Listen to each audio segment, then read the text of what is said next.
So why does plagiarism matter? Plagiarism matters because it's a dishonest use of other people's work. In our society, and in our knowledge economy, the products of intellectual work and creative effort are meaningful because research, writing, and publishing are challenging processes. Sometimes, because intellectual property content is so accessible, it's easy to take it for granted. But that content isn't just a freely available natural resource. It takes creativity, effort, and sacrifice to develop something good. So if you take someone else's intellectual property and present it as your own, you're presenting the material as if it is you who had the creative insight, as if it was you who put in the effort, and as if it was you who made the sacrifices to develop, author, or articulate it.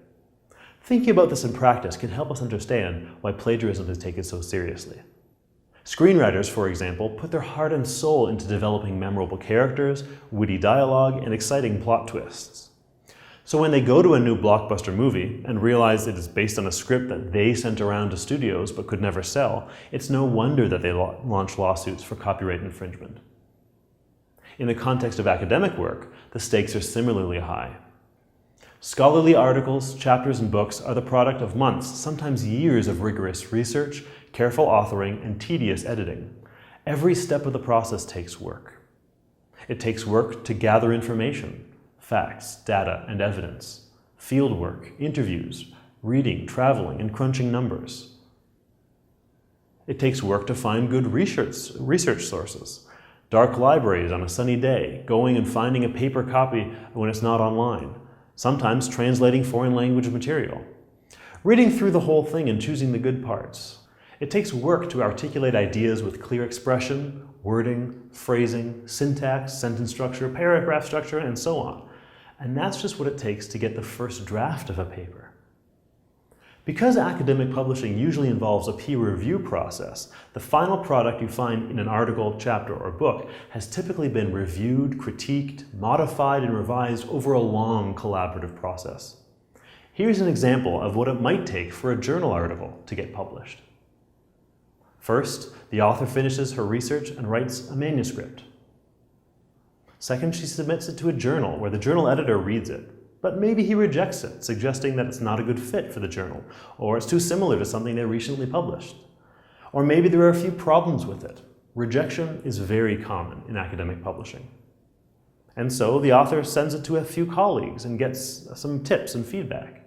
Maybe she travels to a conference where she presents the paper. After she gives about a 10-minute presentation about the paper, an appointed reader called a discussant offers some feedback and questions in front of the audience. The author then addresses some of these questions and then addresses more questions and feedback from the audience. Based on all of this constructive feedback, she revises the paper and submits it to another journal. This time, the journal editor might decide that the paper is promising enough to send through the review process. So, the editor sends it to 3 experts in the relevant field, each of whom has agreed to be a peer reviewer. Each peer reviewer writes up a report with feedback, suggestions, and criticism.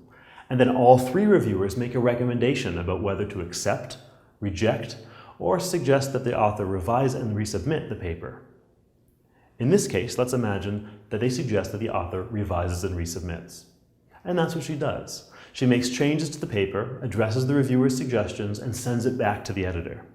Now, the editor may or may not send it back to the reviewers for checking, but once it's been deemed publishable, it's sent off to the copy editor who checks it for spelling, formatting, and style. And then it's sent to be either printed or uploaded, or both, as an article in an issue of the journal. And that's how an article gets published. There are different paths, of course, but this scenario is very typical, and the work involved is normal. Hopefully, having a sense of this intense process can give you a better understanding of how much work goes into something that is seemingly simple. In short, academic authors put a lot of work into their research, their thinking, and their writing.